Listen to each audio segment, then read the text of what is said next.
कोचिंडा उपखंड बामड़ा ब्लॉक विभिन्न कार्यक्रम में जोगदेले मंत्री रविनारायण नायक। कोचिंडा एक स्वल्प वृष्टि संपन्न वृष्टिपृष्ठ अंचल। एही परिप्रेक्षी रे आज कोचिंडा उपखंडर कृषक और कृषक उन्नति तथा कृषक आय को वृद्धि करने उद्देश्य रे अग्रणी चाषी मान ग्रहण रे प्रभुदयाल खंडेवाल युक्त 2 कॉलेज परिसर विभिन्न समस्या संपर्क में आलोचना करा जायतिला। उपखंडर 200 अधिक चाषी उपस्थित थिले।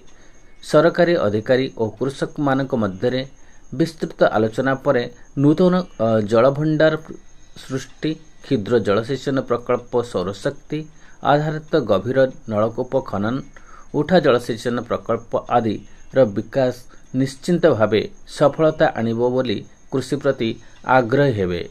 दादन खटिबा को बाहर को जीवे नहीं।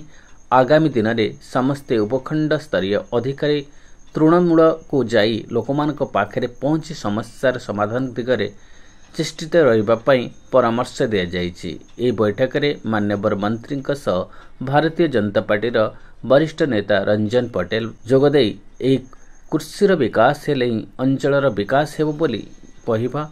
यह सहित उपजिलापाल कोचिंडा जिला कृषि अधिकारी प्रसन्न कुमार स्वाई, उपखंड प्राणी चिकित्सक प्रसन्न कुमार सामल, उद्यान व्यतीत सत्यभामा धान इनाम अधिकारी आशीष कुमार नायक सरकार विभिन्न योजना विषय अवगत कराइबा सह आवश्यक सहयोग करने को सहमति प्रदान करथिले।